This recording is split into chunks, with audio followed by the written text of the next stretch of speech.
Hi guys, so I am going to start to put some videos on YouTube to make everyone more aware of autism spectrum disorder.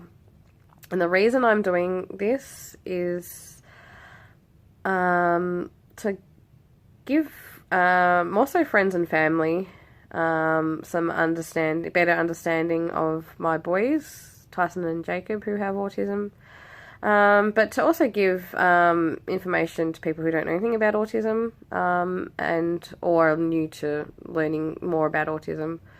And just because it's of the frustration as to people's knowledge or having no knowledge of autism or understanding more so even, especially friends and family, because as much as they're great, they're being so supportive as best as they can, to have that full understanding is most important to me, because if you don't understand, then you can't really support me very well, or my boys very well, or our family very well. And I want that support and that understanding with people, so they don't just think that autism is something that I've just labelled them with, or the doctors have just quickly come up with, and I want to put that to rest. I want people to understand that this is a real thing. I want people to understand the struggles we go through. I want people to see the good side of autism.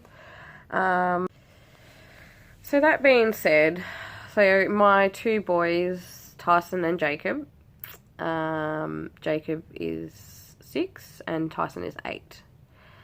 Have both been diagnosed with autism. Tyson first. Tyson was diagnosed when he was 6, but we started noticing stuff when he was about 3, I reckon. He started hurting other kids for no reason, which kids do. But compared to friends' kids, Shanae at the time, it was just a little bit too much. It wasn't just your normal every now and then fight. It was every second that he was with another child, he was hurting them. That was the early warning signs that something wasn't quite right. But I still thought, he might grow out of it. It might be just his age. So then when he got a bit older and started having obsessions, he was obsessed about which seat he sat at the table for tea. He would completely lose the plot if he didn't sit in a particular spot. And that spot was right next to Tim, so I worked out. He was obsessed with Tim. Tim could not go to the supermarket without him crying. And I would say he'd be back in 5 minutes, and he would lose it right until he got back home and he knew Dad was still there. He didn't have concept of time. He didn't know what 5 minutes was. He didn't know that he'll be back soon. He didn't know what soon was. And it was every single time he'd leave the house. It wasn't just... And it was very, very extreme. Like, it wasn't just the odd time. And it was never me, which is fine. But that was another sign for Tyson. The eye contact, lack of eye contact, which now I've learnt isn't a big issue, and I'll get into that further in another video later on down the track about eye contact. But that was that's one of the classic autism signs, and I started thinking, I started seeing stuff about autism and thinking, geez, Tyson sounds like that. Every time I'd see or hear something to do with someone with autism, I was like, Jesus, Tyson, that is Tyson all over. But then I still thought, I'm just being over the top. On top of all that, and probably more pronouncedly, was his hyperactivity was over the top. And some people would say to me, oh, but he's just a boy. Boys are different to girls. Every child's different. I go, yes, but... he can't sit down and listen to a story. He could not... Any of my other kids have always been able to sit down and listen to a story, even half a story, but not even a page of a story could Tyson sit and listen to. He was not interested in he couldn't sit down and watch any show on TV. He couldn't he was starting a task and then jumping to another task and then jumping to another task, and he was bouncing off the walls and he would not stop. And some people would say, yes, but that's boys, that's kids, that's toddlers, but I could just sense it was something different. It was more extreme. And it didn't matter what I did. We've tried all sorts of discipline. Nothing seemed to work. So I eventually got him tested, long story short, and it turns out that, yes, he did have autism. So that was Tyson. Jacob, on the other hand, was a little bit different, as people are different and autistic traits are different. He's a totally different kettle of fish, and I didn't actually pick up his autism until later on down the track. He was he was 4, I'd say, when I decided that, yeah, I think he could have autism. So it started off lack of emotion, lack of empathy for people. For instance, for an example, there was one time at a family gathering that his grandpa had a fall and everyone rushed over to him. Everyone was concerned, but he was just running around in circles laughing and just not even acknowledging that his grandpa had had a fall. That was along amongst a lot of other things, that was one of the first times I've gone, geez, this is not kind of how a child should act. And he was about 4, he was old enough to know that, he should stop what he was doing and make sure grandpa was okay, but he just didn't. He just did not even, and I'd say to him, can you see what's happening here? And he just kept running and laughing, and that was just a bit of an odd behaviour. So another sign was at kinder. When I used to pick him up from kinder, he would not acknowledge I'm there. Every other parent would go, when we're allowed to go up to our children, we would go up to him and I would say, Jacob, how are you going? How was your day? And he would just continue finishing his puzzle. He'd have to finish his puzzle and he would not stop and look at me or speak to me until that puzzle was finished. Then he'll go, hi, Mum. And that was every single time. So, another big thing from birth, pretty much, or whenever he could start eating, should I say, was sensory issues with his eating. That's all. Anyone knows Jacob, from the beginning, I thought he was just a fussy eater. But that usually lasts for, a couple of years till they realise that they should like a certain variety of foods. And when you have tea, you're meant to eat your tea and blah, blah, blah.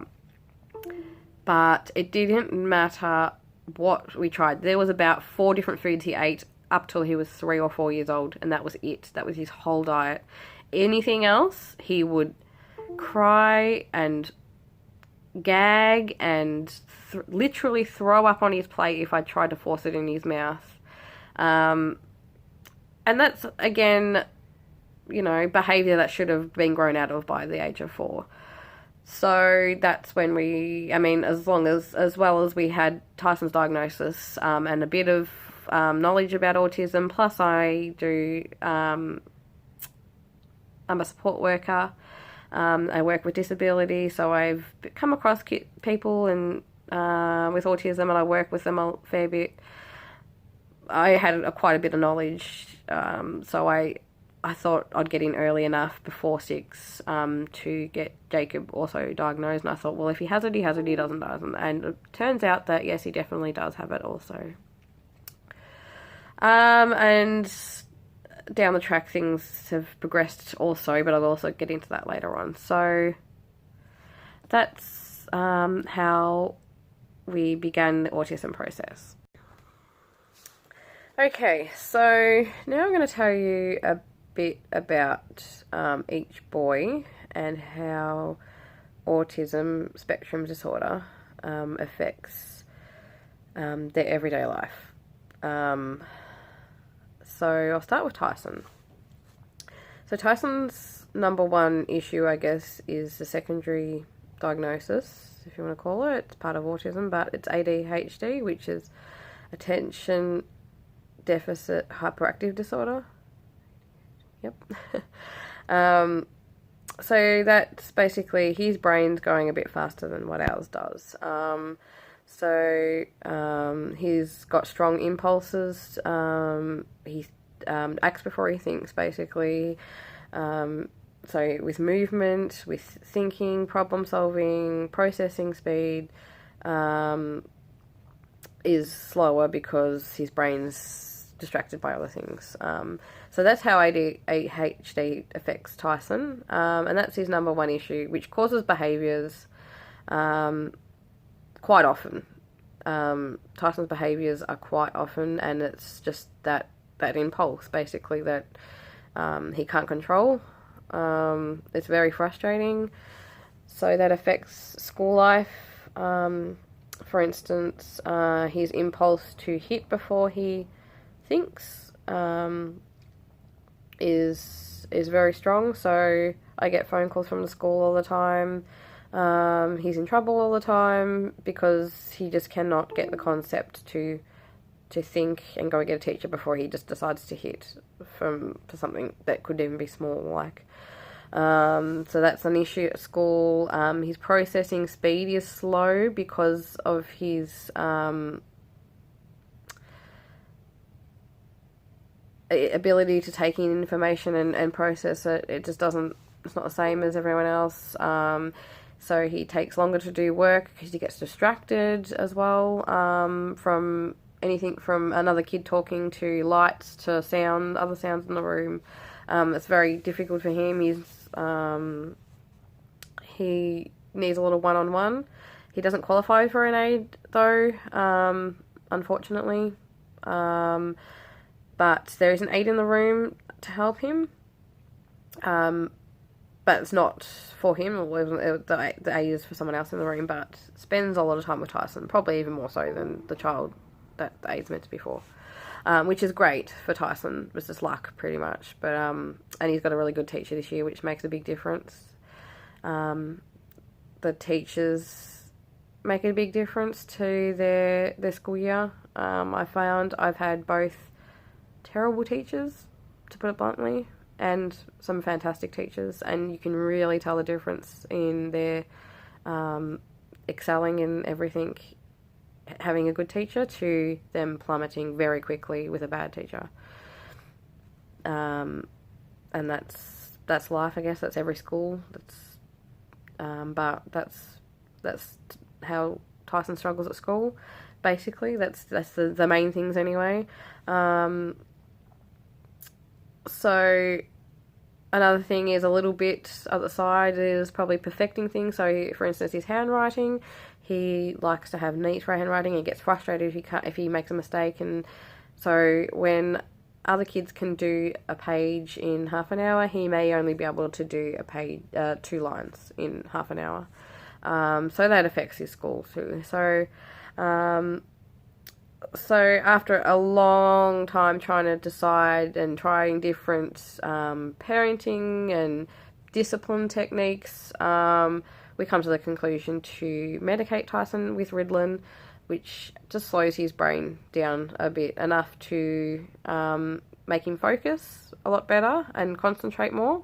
That works pretty well. It's taken a lot of tweaking to get the right dosage, and it makes him not sleep, which not a good sleeper anyway. So he is also on melatonin, which is a natural top up to what we naturally produce. Everyone has melatonin at a certain level, but kids or people with autism, for some reason or other, have a bit of a lower amount of melatonin in them. So just the top of the melatonin tablet at nighttime helps Tyson relax and go to sleep, and it's just a natural thing. So I wasn't too fussed about that one. And but yeah, the Ritalin was hard to get my head around. To actually, I don't like the thought of medicating him, but it's come to the point where it was that, or he basically doesn't get too much further in school. So yeah, we come to the decision to medicate him, and it's going okay now. So the behaviours at home for Tyson that affect us are basically again, his impulses and the fighting with his siblings. The reason he's more so at home is because he holds it together at school, he holds it together at friends and family's houses, and he comes home and we're his outlet. So Tim and I are his outlet, and so is his brother and sister, because they're his safe people. And I'll get into more detail about that side of the behaviour, about safe people. But we're Tyson's safe people. So he outlets everything to us. And that's basically why people say, oh, but he's so good for me, he's so good when he's at my house, I don't see that he has autism, this and that. It's not that he doesn't have it, it's that he's holding it together really well until he gets home, or until he's around his safe people, and then he will let everything out, basically. So his siblings are his safe people. He loves them to bits, don't get me wrong. He's a very, very loving boy, Tyson is. He loves his little sister and his other sister and brother, but the slightest thing, his impulse, if he sees something that's not quite right, if someone takes a toy that he wanted, if someone says something to him he doesn't like, he'll just hit them. That's his impulse that comes straight, and it affects my other kids a lot. They get quite upset with him. It affects me. I've got lots of bruises from him and scratches because he's in a full meltdown mode, and once he's in a full meltdown mode, it doesn't matter who comes up to him. He will just attack. He just needs to be left alone in those situations. So it's more pronounced at home, his autism, around people that he's comfortable with. So that's why because he's finally outletting. So that makes a difference to who is around. So Jacob's a totally different story. School hasn't been too much of an issue for Jacob, although his main traits are kind of organisation. He's got no organisation skills whatsoever. If I didn't have the morning chart for him, for instance, he would go to school. He would in his jammies because he just would not be ready for school if I wasn't either screaming at him to get ready or had the chart in place to stop me screaming at him to get ready and what to do to get ready. He needs step-by-step simple instructions about pretty much anything. He gets distracted a lot. Another thing is communication. He very much struggles to communicate how he's feeling, for one, or to retell a story about something. He really struggles. And I'm actually going to upload a video also shortly as an example of that, trying to retell me something that's happened at school. You just don't get a start to finish story. You get bits and pieces that just don't make sense, and it's hard for me because I can't understand him and I can't help him, and it's frustrating for him. So communication's a big thing for Jacob. So his organisation, communication, and social. So he's very, very happy, bubbly, social kid. He loves people, but he's in your face all the time. He doesn't understand when people's facial expressions change, or doesn't get cues to stop when people have had enough of something. He can also be very blunt too, is another thing. He tells it how it is, which is kind of good, but kind of can come across as rude sometimes. He can be brutally honest, in other words, with different things, which can be embarrassing sometimes because he'll say something that you normally would not say out loud to someone, but that's just he doesn't understand that, there's some things that can be said a bit differently, or there's sometimes you don't need to say certain things. So all these things can affect him at school and at home a little bit. But he's very strict on a routine. So he's got a strict bed routine, and you just don't. There's no changing it. There's no altering it. That's his routine, and if he can't do something in that routine, he just does not cope very well. And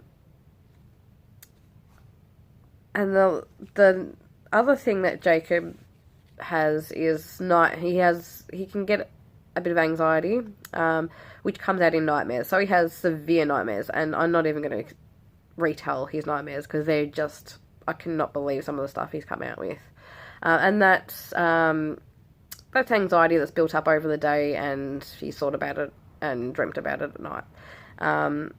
It's just an outlet of anxiety that's happening with him. Tyson also gets anxiety too, but his reaction to anxiety is anger. Okay, so some of you might have heard of fight or flight in anxiety. So some people, when they get a fright, they run, and some people, when they get a fright, they fight. Okay, and people react to anxiety and fright differently. So when Tyson's anxious about something or uptight or scared, his reaction to flight and fight is fight. So he will hit. And that's another reason he outlashes at people too. It's because he's anxious. It could have been something that's happened over the day, or he's worried about something, and so he's just that uptight, so he's angry, like he's snappy and angry. So these are all things that happen on a regular day-to-day basis, hour to hour even sometimes. So that's a basic rundown of a day-to-day issues that my boys have. Some of you will think, yeah, but my kids do that sometimes. Yeah, but I do that sometimes. Everyone goes through these things, but it's a mixture of things, and it's more extreme.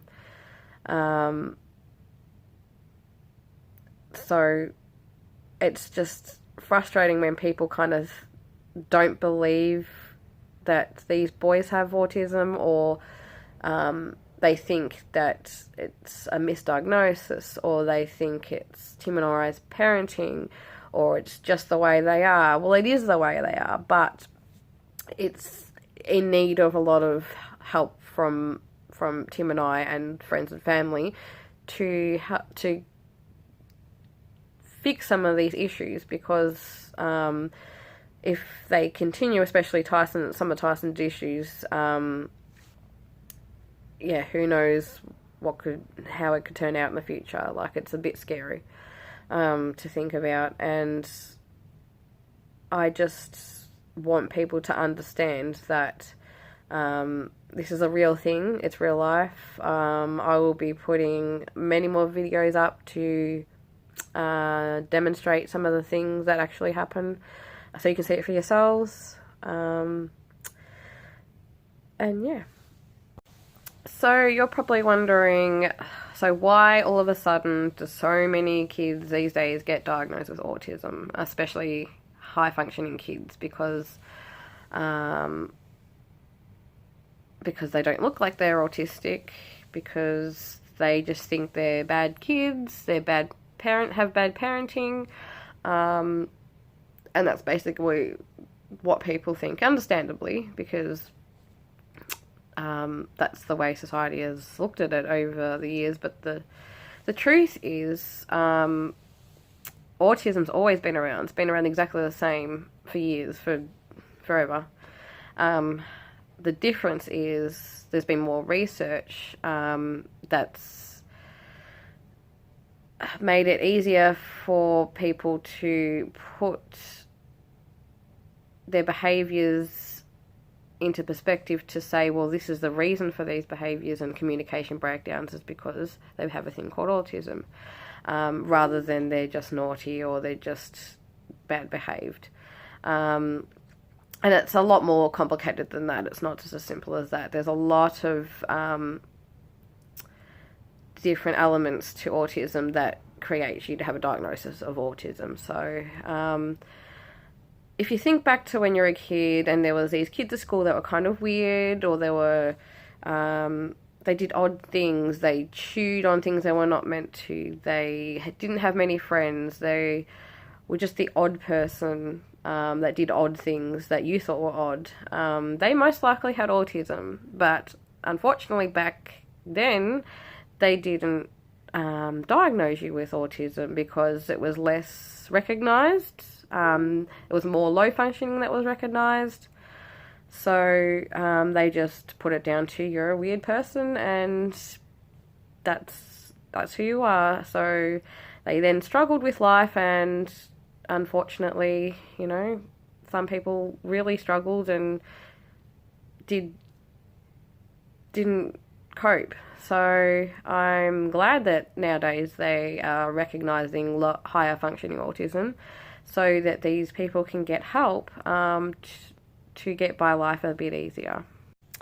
So I know I rambled on a bit, but I just want to say thank you for taking the time to listen to this. For you to actually listen to this video and take in any information that's new to you and actually do something with it, or think about it even.